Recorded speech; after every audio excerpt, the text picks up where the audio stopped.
A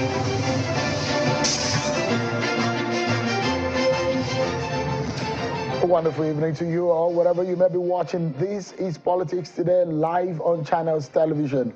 I'm Sean Kimale in Abuja. Someone has said that my greeting on Fridays are usually very different, and I hope that you will have a wonderful weekend.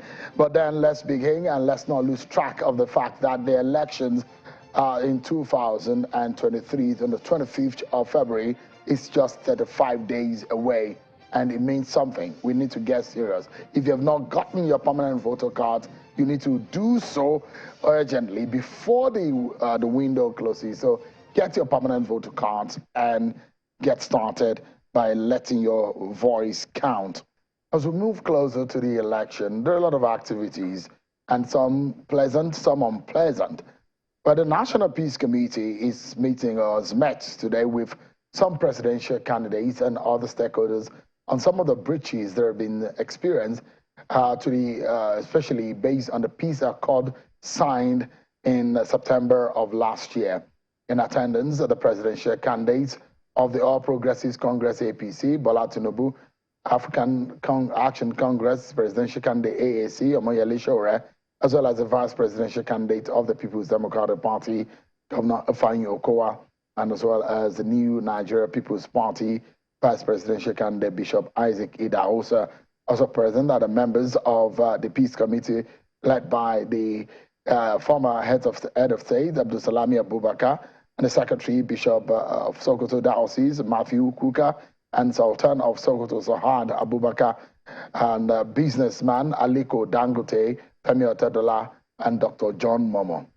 The committee, after the closed-door meeting, they spoke about the deliberations, which at some point went into a closed-door meeting.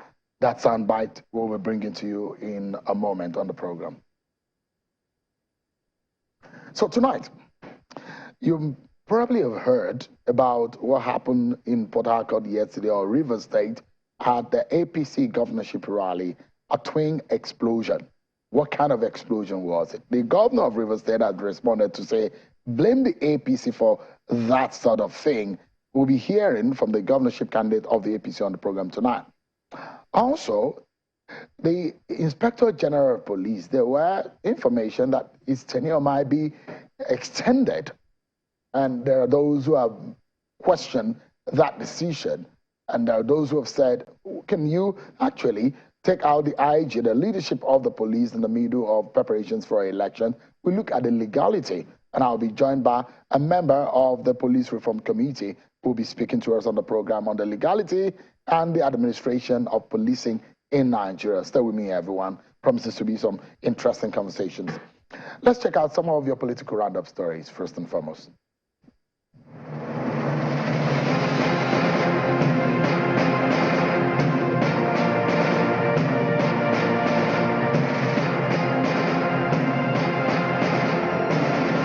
The spokesperson of the APC, Mr. Festus Keyamo, has taken the presidential candidate of the PDP, Mr. Atiku Abubakar, the EFCC and others to court over money laundering allegations.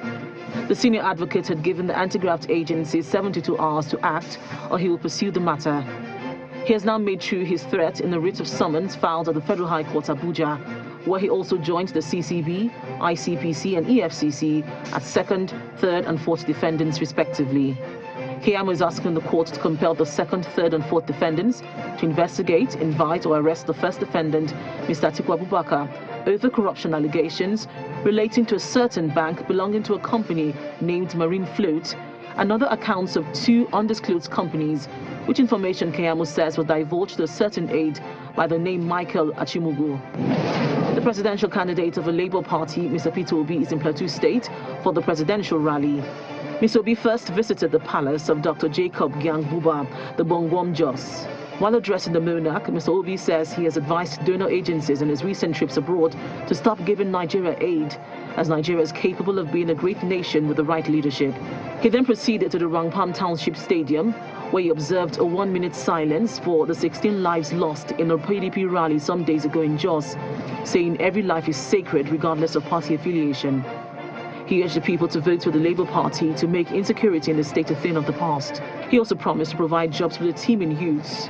The presidential candidate also engaged in a town hall meeting with youths. The Independent National Electoral Commission (INEC) has reiterated its commitment to ensuring that the 2023 general elections are free, fair and credible. Speaking at a meeting with the Vote Not Fight campaign team, led by Nigeria's music icon, Mr. Innocent Dibia, popularly known as Two-Face in Abuja, the National Commissioner in charge of Outreach and Partnership, Professor Kunle Ajayi, says the Commission is determined to ensure that votes count and urges young people to resist inducement for electoral violence. Do not make hate speeches, to not incite any kind of violence. So just, go out there and say what they have to offer and, let the people choose. A coalition of civil society groups with support from the MacArthur Foundation and the Center for Democracy and Development have rolled out an online application to fact-check fake news and misinformation during the 2023 general elections. The group identifies the spread of fake news as a major threat to the peaceful conduct of the forthcoming elections and calls on the public to always fact-check stories, videos and pictures before they circulate materials relating to the elections. During elections, fake news is used to suppress, voter, is used to create a lot of voter apathy. Those are the kind of problems that the Run-Am app will now help Nigeria, to solve. The Nasarawa State Governor Abdullahi Sule has described the APC's chances of winning as high, as he commends politicians in the state for playing politics devoid of rancor. Governor Abdullahi was speaking after a thank-you visit to the president in his office. He says he would never deny anyone the chance to make use of any venue, as witnessed in other areas, and according to him, that era is over. The era of denying somebody a venue and then doing all those kind of things, we don't do that. The Imo State Governor, Senator Hope Uzodimma, has commenced a sensitization tour on the 27 local government areas of Imo State. According to him, the essence of a tour is to instill confidence and give assurance to the people on government's commitment to grassroots development, and also admonish youth to embrace peace and shun violence, especially as the general elections draw closer. There is no how in a community a traditional ruler will not know the identity of those who live there. Senator representing Sokoto North Senatorial District Aliyu Wamako is calling on the people of the state to vote massively for the candidates of the All Progressive Congress. Mr. Wamako made the call after the inauguration of the APC State Campaign Council in Sokoto. The lawmaker assured the people of the state that the APC presidential candidate Bola Tinubu and his running mate Kashim Shettima are committed to bringing positive change in Nigeria.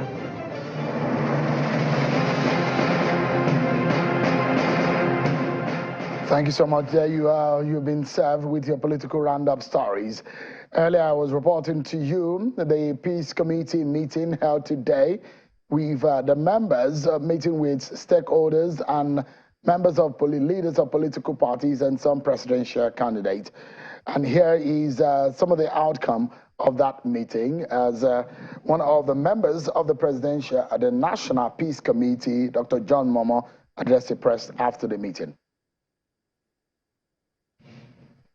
The main objective is for us to be able to come together as Nigerians and ensure that the electoral process is one that we'll be very proud of, and that at the end of the day that we have a peaceful election. And as you noticed, a lot of people spoke about justice and some of their experiences in some of the states. Again, we're going to go back via the chairman, who's the leader of the group, to see how we can make representations also to the governors, speak to the political party members, the chairman and the candidates, and to see how we can all sync our differences and make sure that we work together for the greater good, because at the end of the day, it's the common good that is very, very important. And if the process is free, fair and peaceful, then we'll all be happy for it. There you have it, Dr. John Momoh, member of the National Peace Committee. Now, reprieve has come the way of the former governor of Akwa Ibom State, Senator Godswill Akpabio, as the Supreme Court restored him as a senatorial candidate of the APC for Akwa Ibom North Central District. The Court of Appeal judgment delivered on the 14th of November 2022, which voided his candidacy, was now overturned. In a unanimous judgment delivered by Justice Ibrahim Salawa, the Apex Court upheld the ruling of the Federal High Court in Abuja, which in September last year granted a verdict in favor of the immediate past Ministry of Niger Delta Affairs. Justice Salawa, after reviewing the argument conversed by Akpabio said that his appeal was meritorious and allowed. I told you yesterday about the exclusive interview and conversation that my colleague in London, Juliana Olayinka, had with the presidential candidate of the NNPP, Robbie Kwankwaso, who was in London to attend the Chatham House conversation talking about his agenda. There was a part of the conversation which I found really interesting and I'd like you to listen to Dr. Robbie Kwankwaso. What the INEC and many other people are saying, there will be no outright, meaning we have to go for the second ballot. Well, we don't believe that. But in case it happens, I mean, it's a big success for our party, for us to bring all these arrogant people and arrogant parties to the table for discussion. That means we are deepening this democracy. So we are even happy with that one. We try to be friendly to all the political parties, big, small, medium, everybody. I'm not against anybody, any individual or any person. But you see, what provoked the whole thing was the type of question the gentleman decided to ask me. If he has said, are you ready to work with so-so party? Of course, I'll tell him my view. But yes, but he went on to say that I should withdraw for him. That means it shows his color. And that was the portion that I didn't like, and that's why I told him my peace of mind. And my answer was not to you or any other person. My answer was to him, who tried to ask me a funny question that he knew was degrading for anybody to ask me at this critical time to step for somebody. That's the exclusive and interview with my colleague, Juliana Olayinka in London. Now, our first conversation, let's take it on from where we saw some kind of violence in Rivers State. There were some twin explosion. How that happened, what really happened, we really do not know. But when the sun came off, it was the rally of the APC governorship candidate in Rivers State, Tenure. I'd like you to listen to this. I mean, it's a telephone recording. I'd like you to listen to that moment where one of the explosion went off. He will be elected into the red chambers. Our own Undubisi Nwankwo, PhD.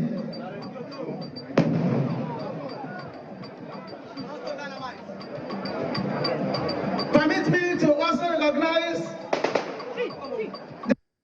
Well, that was the moment which was captured on a mobile phone video.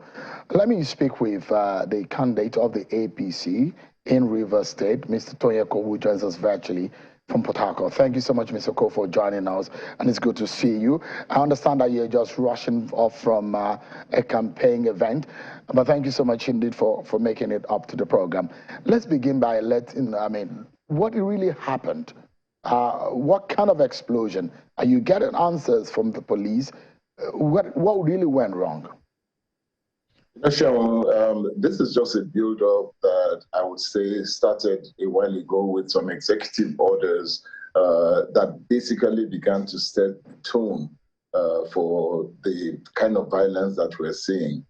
We were at the rally, but right from 4 a.m., after we had put up the podium and all of that, we started getting resistance from the mayor of Port Harcourt and a couple of people who wanted to stop that rally.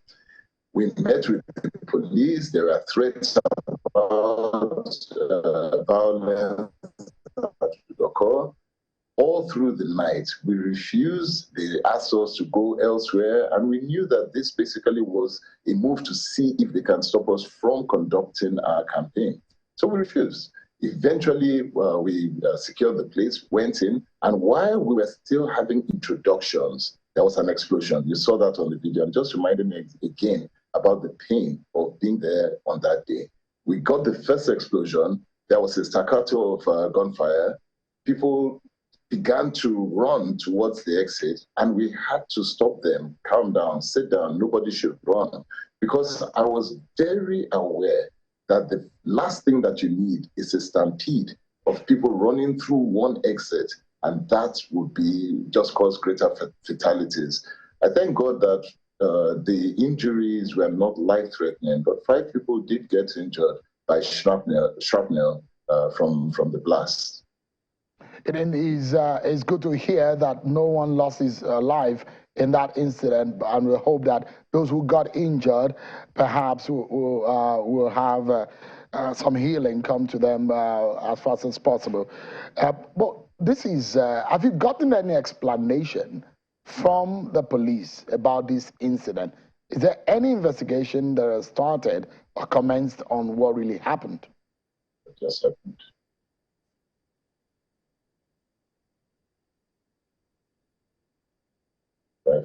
Oh dear. So it seems to be some trouble with the connection. Mr. Cole, can you hear me? If you can hear me, I was asking if you've gotten any explanation about what really happened.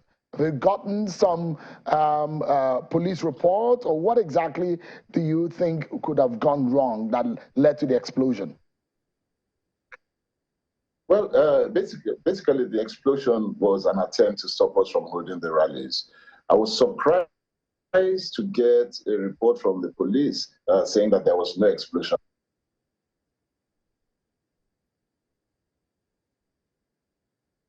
All right. Seems to be some trouble with the connection. But the governor of Rivers State, Governor Nyesom Wike, has been speaking about this, and he's blamed the APC for it. Let me allow everyone to listen to what Governor Wike said about the incident of yesterday. They went to a chair, Tipper Park, one small place I heard about it. Did anybody touch them? They went to Equal Local Government at IYM Secretariat. I heard their rally. Did anybody touch them? Why wouldn't that be our business when they go to Rumuweji playground, small playground, to go and do rally? They went and paid money when they know the community is in faction. And they had a problem. They now said it's PDP. We didn't do anything when you went to Che. We didn't do anything when you went to Ikore. It is in Port Harcourt. Does it make sense? Does it make sense? If you know you are not prepared for election, go home and rest. We are prepared for election, and we know we are going to win this election. All right, Mr. Tonyako, we were having trouble with your connection earlier, but I just played you the tape from earlier today of Governor Wike says, blaming your party for this, and he said simply that you are not ready for this game. You know, it's interesting to hear that statement and the mention of Eche.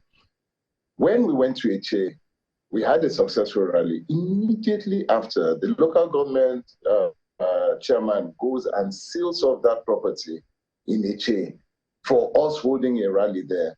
We went to Ikwere and we were going to markets before we were there in Ikwere. We were going to markets and all of that. They went again and began to harass the market women with whom we were speaking. You know, there is a subtle harassment, and there's a harassment that ended up with the bomb blast. All we're saying is that we need to have the freedom to speak to our people and allow them to come out and vote. Rivers State has been characterized by violence for too long. And this time around, we're saying that enough is enough. We have to be known for something other than guns and bombs. We have to be known for the ideas that we have. We have to be known for what we are bringing to the people. And we have to be known for a different type of campaign. And I am going to continue to campaign differently, to speak differently, and do things differently. No more guns, no more bombs, and none of this violence. We have to be known for something different. Now, so if the governor says you are responsible for what happened at that venue, what would you say to that? I would say that the governor's term is up. It's not his election. His candidate is out there. I would like for his candidate and I to have debates and talk.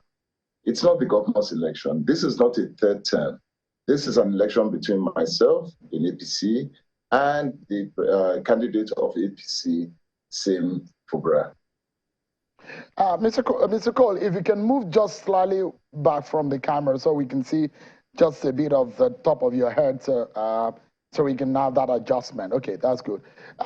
So give me an understanding on this issue of violence, which is very unfortunate, because this cannot continue.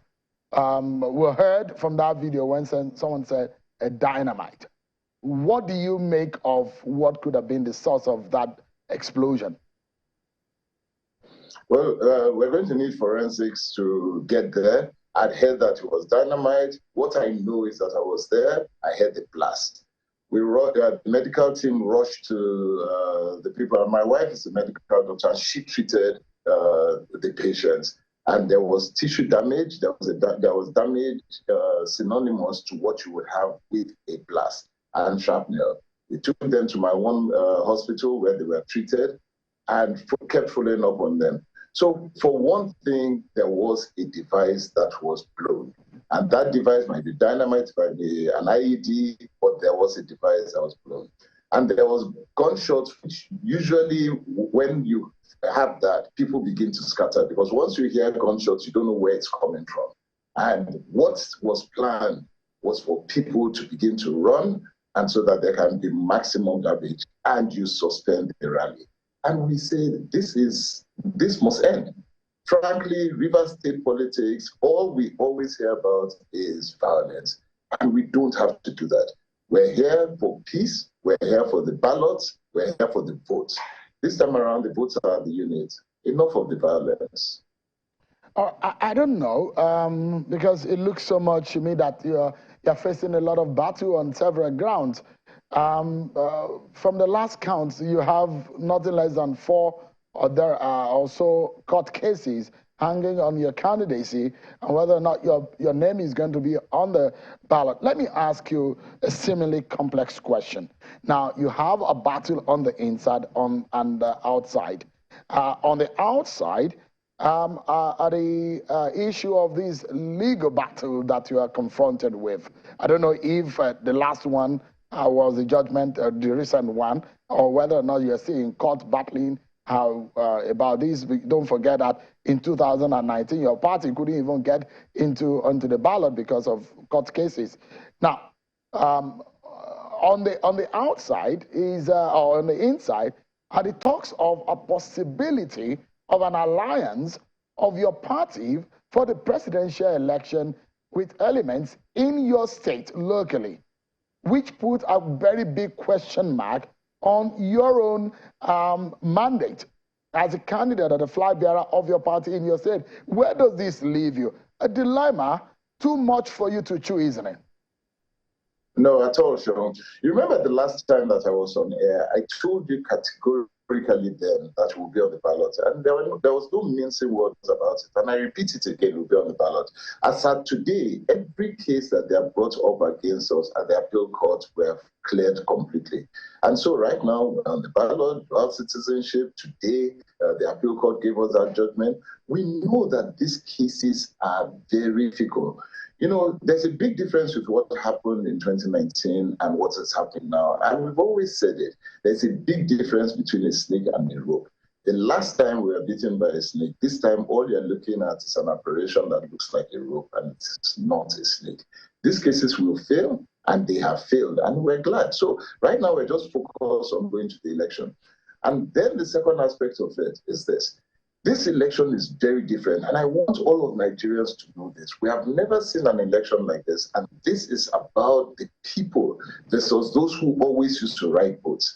This time around, the people of Rivers State are at the grassroots, and we have gone market to market, place to place, and we know that what they want, regardless of what kind of agreement is being done at the top, what is happening at the bottom in the grassroots, where I have been very involved for the last 6 months of this campaign, what we know is that the people of Rivers State are fed up, they're tired, and they're going to vote en masse. The unit is going to speak, and it will speak loud. You'll be shocked, but it will speak very loud. We're going to win this election, and I have no doubt about it.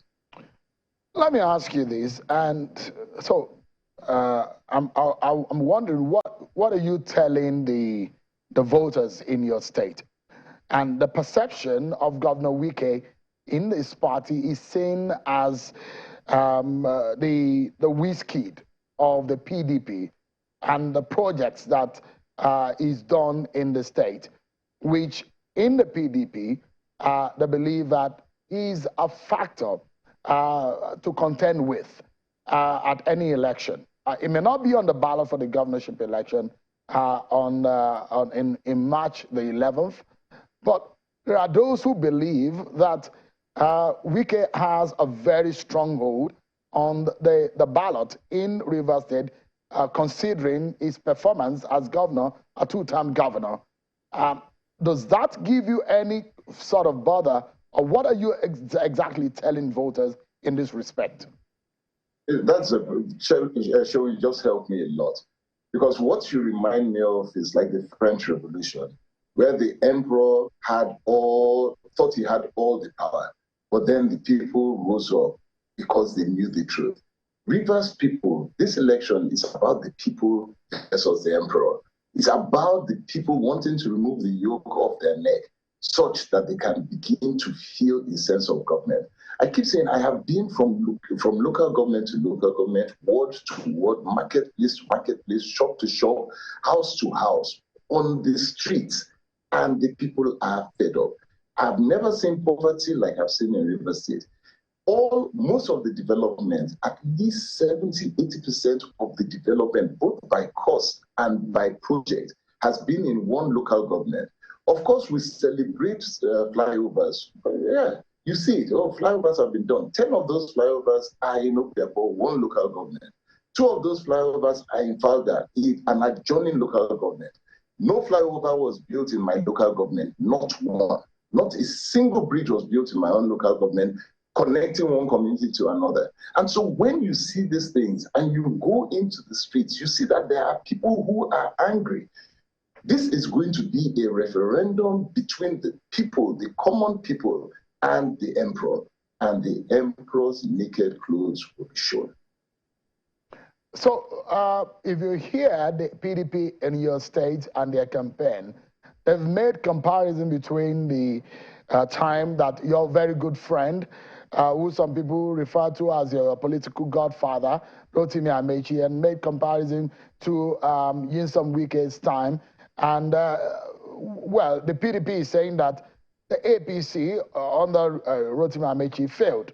Those are some of the statements that they've used to describe the time of your very good friend, Rotimi Amechi, in office. So that's one of the reasons why I asked you, what exactly would you be telling the voters if you are saying they should vote for you? What agenda are you preaching to them? How do you hope to convince them? Yeah, so there are 2 things here. So the first part of it is that the PDP always wants to make this a referendum between Amechi and Wike, neither of whom are on the ballot. Amechi has done his term, did his 8th term, is done. Wike has done his 8 terms, it is done. This is a referendum between Toyin Cole and Sim Fubara. End of story. We are both on the ballot moving forward to what are we bringing to the people of Rivers State. For me, one of the things that I can assure the people of Rivers State, and I tell them this, is that every single business that has left, and businesses have fled this state, those businesses will come back, because that is how we guarantee employment for our children. Civil servants have been bastardized. There's been no promotion of civil servants in Rivers State in the last 7 years. Pensions held back, gratuities held back, and all of that. People have really suffered. I'm an MNI. That's a member of the National Institute. One of the things that we respect is the part that civil servants, permanent secretaries, directors, and every level of the civil servant have to play in a government. We must bring that government in. Networks that bring in a different type of development into the state. We're one city state, for goodness sake, sure. One city. And agriculture has been bastardized. Technology is nearly non-existent. We're having problems with just a wireless system here on Zoom. Why should that be in a 22nd century city like Rivers State, state like Rivers State? We need to correct all of these things. There's a lot we're bringing onto the table, but this is not a referendum between Amici and Wike. Their time is up. They're done. This is the time for the next generation of politics and politicians moving forward. Tenure Cole, governorship candidate of the APC in Rivers. Please stay safe, and please do come back when after this presidential election, and let's talk more about your agenda. Hopefully it won't be on the incident of an explosion this time next time around that we're talking. Thank you so much, Mr. Tenure Cole, for time tonight. Thank you. Thank you very much. Appreciate it. We take a break, and when we come back, Dr. Charles Omole will be joining me next on the program. Can the federal government extend the tenure of the Inspector General of Police? What is going on in policing in Nigeria? A lot of people talking about reforms. This man knows about reforms and the law that guides the policing in Nigeria. We'll be right back everyone with that conversation. Thank you so much everyone for staying with us. Earlier this week, there are stories being reported that Inspector General of Police Usman Alkali Baba may not be retiring soon, as though the reports that he's supposed to be due for retirement by age or by service. That's the information that first came.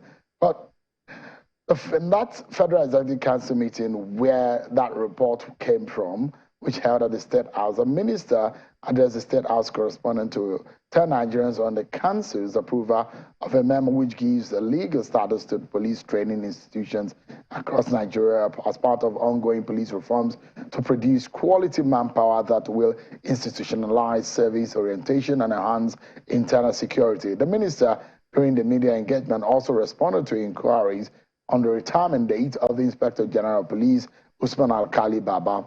In making clarification, the minister, now in a statement yesterday, said that the IG was appointed by President Buhari on the 6th of April 2021, adding that appointment was confirmed by the Nigerian Police Council, headed by the president in June 2021 for a single tenure of 4 years, as provided for in Section 7, Subsection 3 and Section 7, Subsection 6 of the Police Act 2020, which amongst other states that the person appointed to the office of the IG shall hold office of 4 years.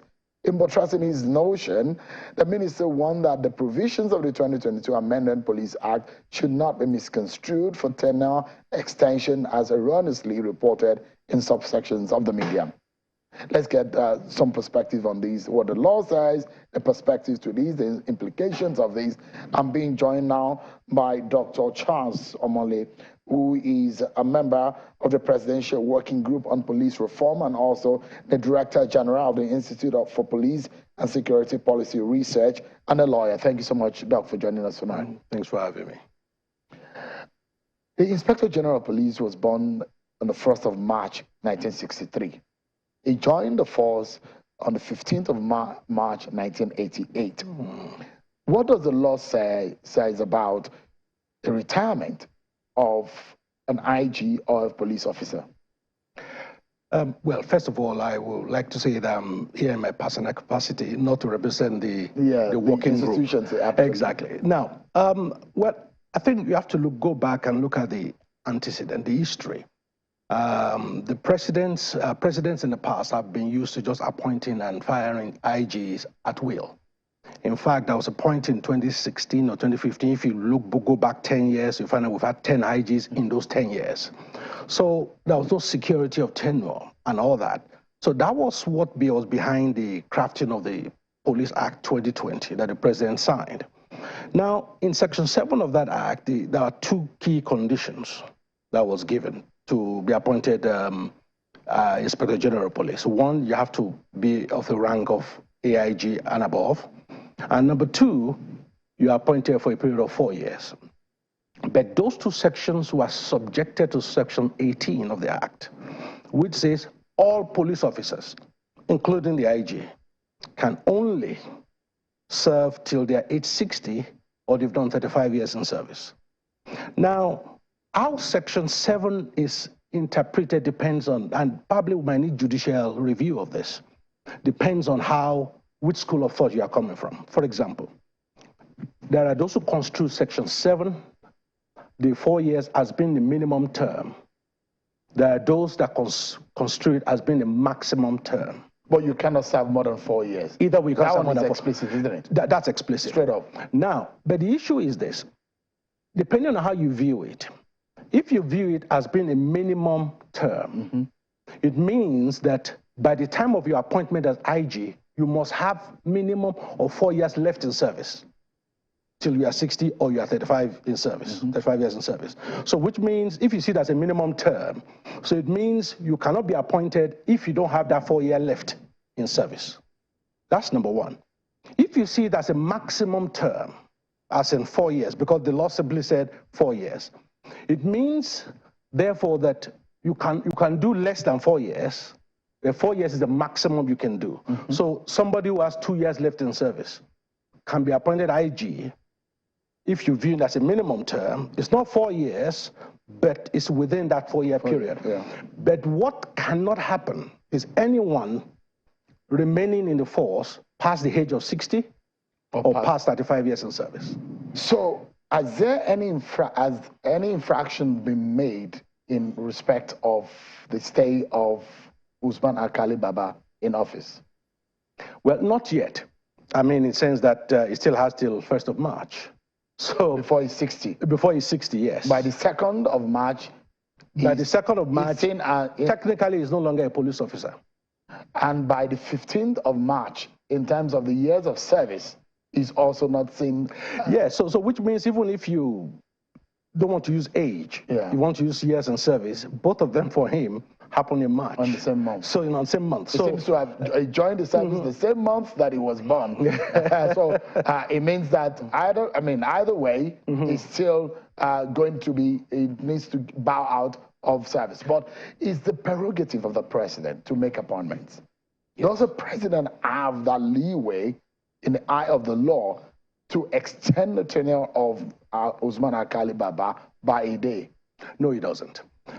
If you look at the way the system works, for example, look at the teachers.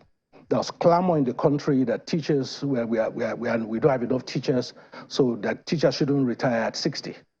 They should give an extra 5 years.